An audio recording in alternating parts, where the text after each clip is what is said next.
Na ndiqni në kanalin tonë në YouTube duke bërë subscribe. Lutje në raste brengosjeje, pikëllimi dhe fatkeqësish. Mërzitja dhe brengosja janë ndjenja nga të cilat nuk shpëton kush në këtë dynja. Por muslimani nuk duhet që të lërë pikëllimin që ta pushtojë dhe udhëheq në jetën e tij. Besimtari, me ndihmën e Allahut të Madhëruar, duke bërë lutje dhe duke përmendur atë shumë, i largon këto ndjenja që ja pushtojnë zemrën dhe mendjen. Nëse të ka kapluar pikëllimi, mos e lër që të kaplojë edhe urën lidhse midis teje dhe krijuesit.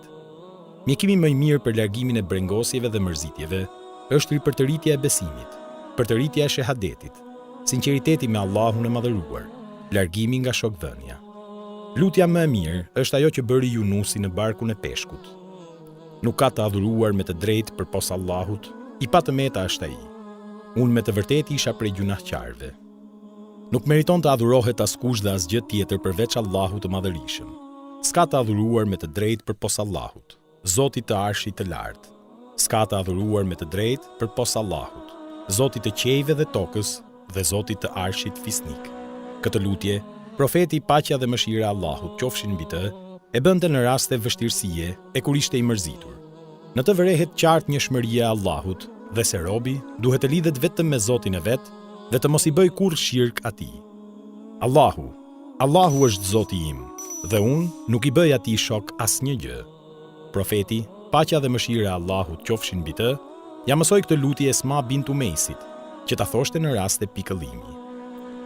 Nuk ka forcë dhe ndryshim përveç se me lejen e Allahut. Kjo lutje është një nga thesaret e xhenetit. Largimi së keqes apo përfitimi ndonjë të mire nuk vjen vetëm se prej Allahut të plotfuqishëm.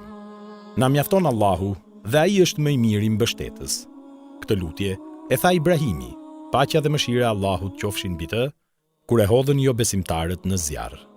Këtë lutje tha dhe Muhamedi, paqja dhe mëshira e Allahut qofshin mbi të, kur dëgjoi se fiset arabe ishin mbledhur për t'i sulmuar. Allahu i Madhëruar ju përgjigj të dyve. Te Allahut jemi dhe tek ai do të kthehemi. Le të përgëzohet thënësi i kësaj lutjeje, sepse Allahu thotë: Përgëzojini durimtarët, të cilët kur i godiste ndonjë e keqe thoshin: Te Allahut jemi dhe tek ai do të kthehemi. Përgëzimi i tyre vjen në 3 gjëra.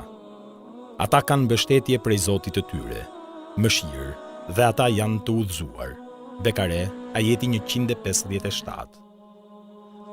O Zot, më shpërblen në fatkeqësinë time dhe ma kompenson me më të mirë se ajo. Transmeton Ebu Daudi.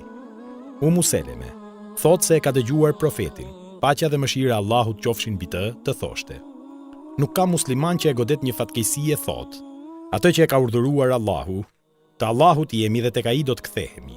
O Zot, më shpërblen në fatkeqësinë time dhe më kompenson me më të mirë se ajo, dhe vetëm se ja kompenson Allahu me diçka më të mirë.